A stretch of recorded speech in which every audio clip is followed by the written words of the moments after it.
you wanted the best, you've got the best podcast, the hottest podcast in the world.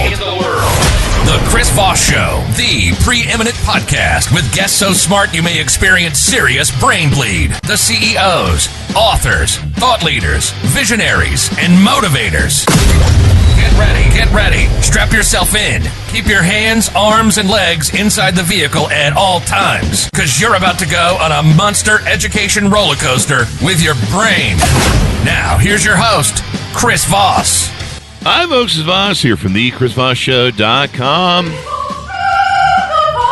There you go, ladies and gentlemen. There are latest things that makes it official. Welcome to the big show. We certainly appreciate it. As always, the Chris Voss Show is a family that loves you but doesn't judge you, at least not as harshly as your mother-in-law, because, you know, she wanted her to marry Bob instead. But to get on a good side, refer to the show at goodreads.com/Chris Voss, linkedin.com/Chris Voss, Chris Voss One, the TikTokity, all those crazy places on the internet that you can find us. We have an amazing young man on the show. We're going to be talking to him about his insightful journalistic book that he's just put out. It's called Mississippi Swindle, Brett Favre, and the welfare scandal that shocked America. It's out August 6th, tomorrow, 2024. And I've been wondering about this story because it's been all over the place, and now we're finally going to get the lowdown right from the people who are in charge of overseeing it. So we'll be talking to him about his amazing book. Shad White is the State Auditor of Mississippi. During his tenure, the auditor's office has uncovered more waste, fraud, and abuse than any other time in state history. It's Mississippi. No, I'm just kidding. I'm teasing the Old South. Shad is also a prolific writer on fraud, and his work has appeared in the Wall Street Journal, USA Today, The Hill, and other publications. He's a certified fraud examiner and holds degrees from Harvard Law, the University of Oxford, where he studied as a Rhodes Scholar, and the University of Mississippi. Sounds like he should be a governor. He might be too smart. He lives with his wife and 3 children in Flowood, Mississippi, and he serves as a captain of the Mississippi National Guard. Welcome to the show, Shad. Thanks for coming. Yeah, thank you for having me, brother. It's an honor. There you go. I think the Rhodes Scholar disqualifies you from being a high-level politician. You're too smart. Something like that. I don't know. Who knows? I don't know. I've insulted half of the electorate in Mississippi, I guess, now at this point. So I've lost all 5 people listening to the show there. Mississippi Swindle. Give us a 30,000 overview. What's in your new book? Sure, yeah. The book is about the largest welfare scandal, largest public fraud scandal in the history of the state of Mississippi. So my team here at the auditor's office and we uncovered this large fraud scam back several years ago. And the short version of the story is over $100 million of welfare funds were spent. So spent on things like donations to beauty pageants, advertisements at college bowl games out of state, just stuff that you can't spend welfare money on. And then some portion of that was taken fraudulently. And so now, fast forward several years, 7 people have pleaded guilty to either state or federal charges. And this book tells the story of how we found out about this, how we investigated it, and who did what down here in Mississippi. I think, the real goal of the book is to tell taxpayers what happened, but also I hope that folks around the country will read it so that what happened here doesn't happen in their state as well. There you go. Hold your politicians accountable, and I suppose your state authorities. Was there any certain people that were central? I mean, who was in charge of this money that was bad with it? Yeah, the central person here at the heart of this is John Davis, who is the head of the Department of Human Services. That's the agency down here in Mississippi, at least, that runs TANF funds, so typically what's known as welfare funds. And because he's the head of the agency at the time, he's the one directing a lot of the spending, and he was the one who ultimately pleaded guilty to both federal and state charges related to a lot of these different transactions. And then the other people around him were folks who were friends of his, maybe, who benefited from the welfare funds, or there were folks who were running a nonprofit who entered into a conspiracy with John to misspend the funds. But he's really the one of the central figures at the middle of it. Wow. So how did Brett Favre get caught up in all this? Yeah, so as we were doing our audit and our criminal investigation, we found 3 different buckets of money that related to Favre. The first was a chunk of $1.1 million that went to Favre Enterprises. And when we dug in, we found that there was what looked to be a contract that required him to give certain speeches and do certain things, and he had not done those things, but the money still flowed to Favre Enterprises. Now, we have no idea if he knew he was supposed to give these speeches, but for us, it doesn't matter in terms of the law. What matters is, did you do the things that are required under the contract? No, then you can't be paid the $1 million. Second big bucket of funds was a bucket of funds that went to a company called Prevacus. So Prevacus was an experimental concussion treatment company. Brett Favre was a major investor in Prevacus. And now, fast forward a few years, you may have seen this a couple of weeks ago, Chris, the head of Prevacus, a guy named Jacob Van Landingham, has pleaded guilty to federal wire fraud for his role in all of this. And then finally, third bucket of money was a chunk of money that went to pay for a very high-end volleyball court at the University of Southern Mississippi. Oh, yeah. Of course, Brett Favre is an alum of Southern Mississippi. Southern Miss, his daughter was there at the time and playing volleyball. And so those were the three big tranches of money that we saw that related to Favre. And we released all this in an audit back in mid-2020. Shortly after that, we know from text messages that Mr. Favre texted one of his associates and said he wanted to stick it to them. And I take it them is me and my team. Wow. Of course, shortly after that, Mr. Favre on social media, he said that we lied. And of course, that implies that we made all of this stuff up. This is all just the truth based on the documents that we gathered. He sued me for defamation for talking about what's happened here. And so that's really the way Mr. Favre became involved in all of this stuff. Wow, he seemed like such a nice guy in the football era. I mean, he did take a few too many concussions, maybe. He's got kind of Aaron Rodgers mode, maybe. I don't know. I'm probably gonna get sued now. A lawsuit right now. There you go. There you go. I'm getting a call now. From the attorneys.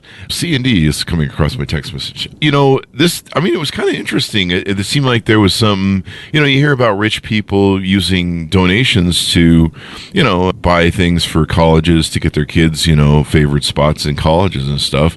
And when that was the part that I heard about the volleyball thing, yep. I think, in the building or court or something like that. I was like, stealing money from the poor to give to the rich. I mean, when did that become bad in America? I would say this, you said the word stealing. He has not been charged with a crime related to this. So the real issue here that we discovered in the audit is that this money flowed. It is not an allowable use of TANF funds. And so as a result, the state is suing him, but suing him in civil court to try to get this money back. So that's an important distinction to make there. And look, I would say this too. You talk about football fans out there. I grew up in rural southern Mississippi. Okay, I grew up maybe 40 minutes or so from USM, University of Southern Mississippi, where he played football. My mom is a USM graduate. Every little boy growing up in rural South Mississippi knows about Brett Favre because he was one of us. He came from South Mississippi. Half of them idolize him, right? So this is not news to me at all. And as you can imagine, there were days when it became very difficult to do my job because of the public criticism. But also at the same time, the job is pretty simple. You dig up the facts about how taxpayer money was spent and you tell the public, and you don't let anybody dissuade you from doing that. So that's what we kept our eye on here. There you go. I mean, is he hurting for money? I mean, he should have made a lot of money in the NFL. Does he really need some of this money? I would have just returned it and said, oops, my bad. I have no idea. And he did. When we first released the audit, he did write a check for $500,000 back to the state. And then through his intermediaries at Favre Enterprises, he made a commitment, according to them, to repay the rest of it in installments. And so then nothing happened for quite a while. So at some point, more than a year later, my office said, we're just going to issue demands, which are just letters saying you need to repay the money. We're going to issue demands to Mr. Favre and all these other people who needed to repay the money. And so we did that. He repaid another $600,000. But of course, the state is still suing him for the additional funds. And we're suing him in the auditor's office for the interest on those funds. So if this was just a normal case where we had somebody down the street who owed, $1,000 back to the state, we don't give them an interest-free loan. We make them pay it back plus interest. And so this litigation is still going on right now. There you go. And is there any sort of criminal investigation still? Is there anything going on with him criminal-wise? Or is this all civil? What I would say is seven other people have pleaded guilty to state or federal charges. And really, at this point, in terms of a criminal investigation, my office has finished what we're doing. The FBI, of course, I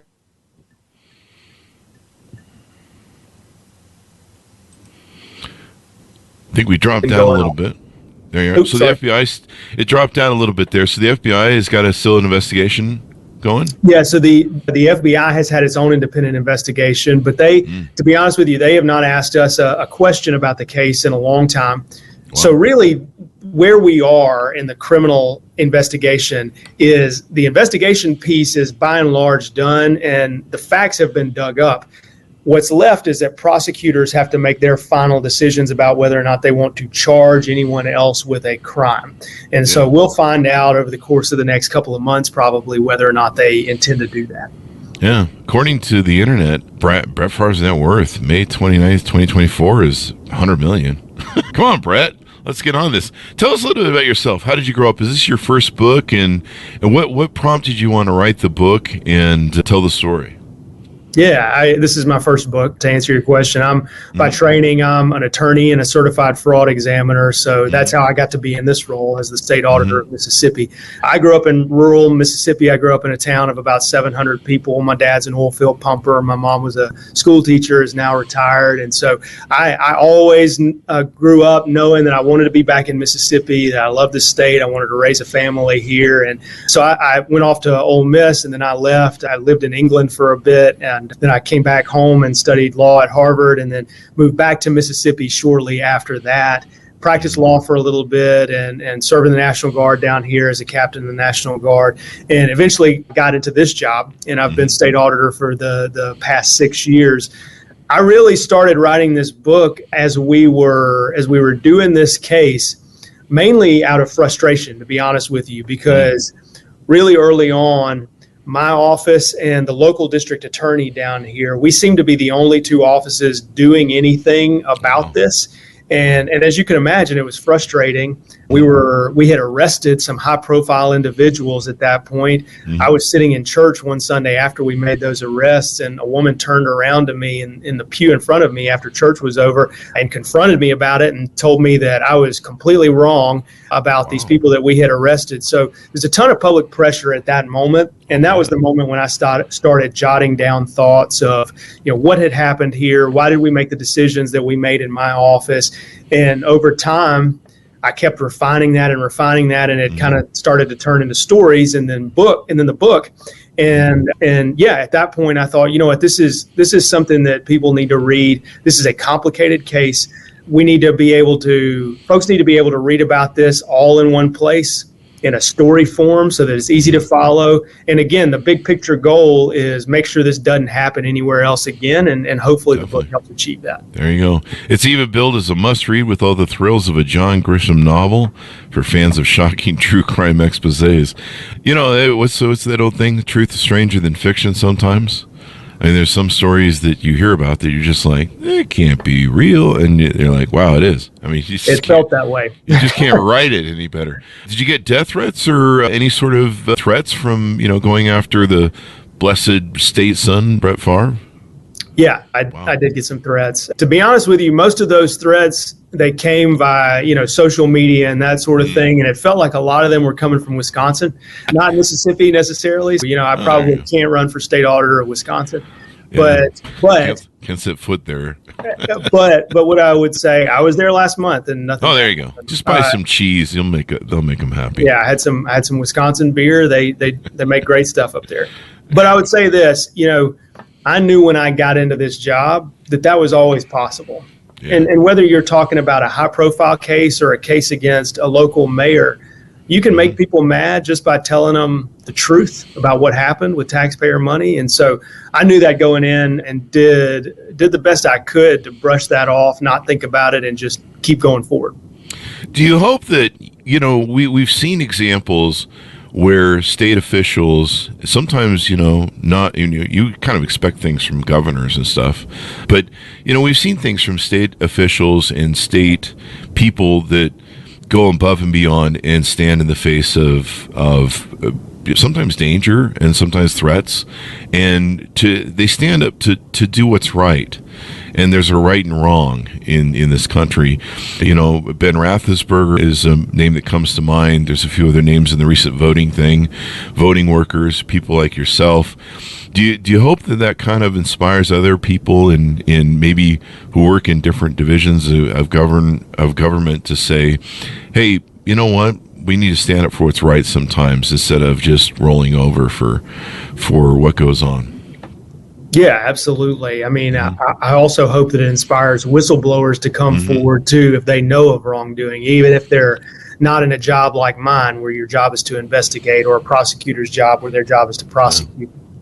I talked about this a little bit in the end of the book. My folks who are my age have a very intimate relationship with the notion of fraud because we lived through 2008. And when I say we lived through it, I mean I graduated college in the year 2008 when the economy is crashing because of a fraudulent mortgage system that existed in this country. And a lot of people who are my age, they're still having trouble accruing wealth because we started our careers right at that really terrible moment. And I think a lot of people are skeptical of power. They're skeptical of government bailouts for that reason. And really, I think for this generation, for folks my age, it's important for anybody who ends up in a position where they can report fraud or where they can investigate or prosecute fraud to do that and to do it well. Because doing that over and over time is really the only way you restore faith in the American Republic and the idea that we are not living in a world that's being rigged by a big corporation or somebody in charge of a giant government agency who's running it to their own benefit. There you go. Unless you're on the SCOTUS, then you can just get free RVs. I don't know what that means. But no, you're right. People need to stand up and go, there is a difference between right and wrong. It is not, there's whatever, it's not black and white. No, it is. There's a right and a wrong way to do things. And when it comes to ethics, morals, and integrity, we need more of that in this country. I noticed here in the bio too, this was also, the word escapes me, but you had a Republican auditor and a team of investigators with a Democratic prosecutor. You guys basically, this didn't become a political thing between one party and the other. So working together was good. That's absolutely right. So the local DA down here in the county that I'm in right now is a Democrat. And so part of my thought process when we were wrapping up this investigation is I need to take this to a prosecutor initially who can, one, move on it quickly. Because dollars at that moment were still flowing out the door to one of these nonprofits who had misspent millions and millions of taxpayer funds. Wow. So wanted to do that. And then two, my thought was we need to give the public some assurance that this case is going to be fully investigated and prosecuted to the fullest. And so part of the way you do that is to give the case to a prosecutor who's across the aisle. And then, you've got a Republican investigator, an elected Republican investigator, an elected Democrat who's a prosecutor handling the case. He did move very, very quickly, reviewed the case file, asked tough questions, decided to indict 6 individuals. And so those 6 individuals were arrested. We arrested them in February of 2020. And effectively, that cut off the flow of funds and stopped the bleeding. Wow. After that, we took our case findings, took them over to the FBI. Of course, the FBI could do their own investigation. They take what they learn and they give it over to the U.S. Attorney's Office. At the end of this, 4 years later, we've had 2 investigative bodies, the Office of the State Auditor and the FBI, 2 different prosecutors, the local DA and the U.S. Attorney's Office, and an independent CPA firm based out of Baltimore, Maryland, to dig into all this. So suffice it to say, all the facts get dug up when you have a process that's that robust. And really what was left at the end of all that is to tell the story of what we found. There you go. I think I watched Brett Favre's last game where he was against the Vikings and he threw that interception and lost the run to the Super Bowl. So now I don't feel so bad for him anymore. I don't remember who it was. Was he playing? Was it the Vikings or the New Orleans Saints? I don't remember. Anyway, were there people harmed by this? I mean, you're talking $100 million that were rerouted from this program for temporary assistance for needy families. Were there families that were harmed or shortchanged that this is having an impact on the ground for them? Absolutely. I mean, the purpose of temporary assistance for needy families is to assist needy folks. Yeah. And so when you take $100 million and you spend it on other things, that's $100 million that are not going to those people. I'll give you an example. If we had converted that into a tax cut, so an earned income tax cut, a lot of states do that. They'll take their welfare funds and they'll say if anybody goes from being unemployed to being employed, they immediately get a tax cut paid for by welfare dollars. You're talking about thousands and thousands of dollars for individual families who could have benefited. Wow. There's also another knock-on effect after it's all over. It's that not only did we misspend over $100 million as a state, but the state has not yet really figured out how it wants to spend TANF funds. So the state's been accruing this surplus of TANF funds since we made our arrest. The state, the last time I checked, has about $98 million in TANF funds in reserves. So all told, over the course of really, you'd say the last 8 years, you're talking about nearly $200 million that could have gone to do something for poor people in Mississippi that just has not. Oh, wow. Wow. There you go. There you go. That's interesting. Mississippi Swindle, Brett Favre and the welfare scandal that shocked America. A wonderful story that's going down there. Any final thoughts as we go out to tell people to pitch in on the book and pick it up wherever fine books are sold? Look, I would say this. I hope that everyone reads the book because I think it's an important story for anybody who wants to understand how fraud happens in government programs that are designed to benefit poor people, how power is abused. I mean, we had a group of people who were very influential. They had a lot of money that they had access to. They had all the right folks' cell phone numbers in their pockets that they needed to call to keep the dollars flowing. So anybody who's interested in that is going to be interested in this book. Amazon just named it a best nonfiction book of August 2024. And so my hope is that folks will read this and take the lessons from it. Last year, I testified before Congress, and it was about this case. And at the end of that testimony, Congress wrote a letter to a couple of different federal agencies saying, our big concern is that this Mississippi case, what happened in Mississippi, is emblematic of what could be happening all across the country. And so I hope that this case in the book serves as an alarm bell to wake everybody up that all these programs that are supposedly serving the poor are very vulnerable to fraud.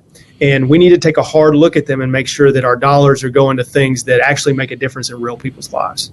There you go. There you go. Thank you very much for coming on the show. We really appreciate it, Shad. Thanks, Chris. Appreciate you. Thank you. And thanks, your audience, for tuning in. Go to goodreads.com/Chris Voss. Pick up the book wherever fine books are sold. Mississippi Swindle. It's out tomorrow, August 6, 2024. Brett Favre and the welfare scandal that shocked America. Be good to each other, folks. Stay safe, and we'll see you guys next time. And that